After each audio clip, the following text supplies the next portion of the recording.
નિવેદન છેલ્લા 3 દિવસથી રાજ્યમાં કમોસમી વરસાદ છે। માવઠાથી ખેડૂતોને પારાવાર નુકસાન છે।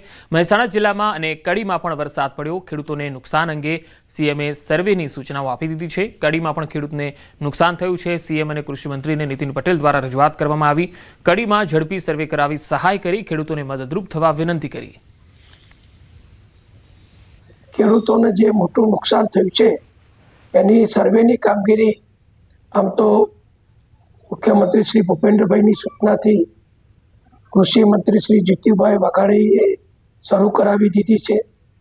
પરમ દિવસે 2 દિવસ પહેલા કૃષિ મંત્રી શ્રી સાથે મારે ફોન ઉપર વાત પણ થઈ હતી અને મેં એમને પણ કહેલું કે અમારા કડી તાલુકામાં પણ નુકસાન થયું છે તો સર્વે કરાવજો।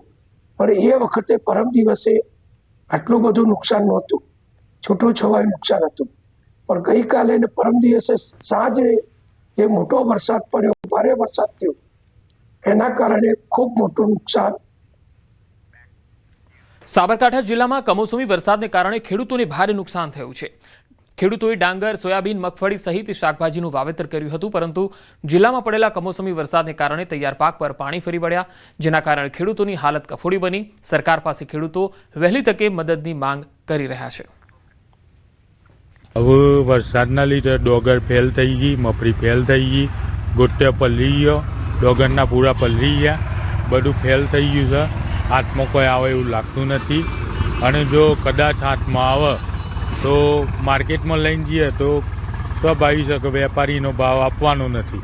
સાબરકાંઠા જિલ્લામાં છેલ્લા 2 દિવસથી વરસાદી માહોલ છવાયો છે। વરસાદી માહોલના કારણે ખેડૂતોનો જે હાથમાં આવેલો કોળિયો છીનવાઈ રહ્યો છે। દ્રશ્યોમાં જોઈ શકાય તે પ્રમાણે અત્યારે હાલ જે ડાંગરનો પાક છે, ડાંગરનો પાક જે પાણીમાં વહી રહ્યો છે। ખાસ કરીને જે ડાંગર છે, તમામ ડાંગર અત્યારે હાલ તો જે ખેડૂતને કાઢવાની બાકી હતી, જે ડાંગરની જે બહાર લાવવાની હતી, અત્યારે હાલ જે ખેડૂત મહેનત કરીને જે ડાંગરનો પાડા છે, પાડા ઉપર ખેતરના પાડા ઉપર મૂકી રહ્યા છે। એટલે કે કઈ રીતે ડાંગરને બચાવી શકાય, પરંતુ જે વરસાદ પડી ગયો છે તેના કારણે જે માર્કેટમાં વેચવા જશે તો પણ તેનો પૂરતો ભાવ નહીં મળે। આ ઉપરાંત જે કઠોળ પાક હોય, શાકભાજી હોય કે અન્ય પાક હોય, મગફળીમાં પણ આ પ્રકારની પરિસ્થિતિનો સામનો કરવો પડતો હોય છે। એટલે કે ખેડૂતોના હાથમાં આવેલો કોળિયો અત્યારે હાલ તો છીનવાઈ રહ્યો છે અને ખેડૂતોને મોટા પ્રમાણમાં નુકસાન થઈ રહ્યું છે। એટલે કે કહી શકાય કે જ્યાં ખેડૂતોનું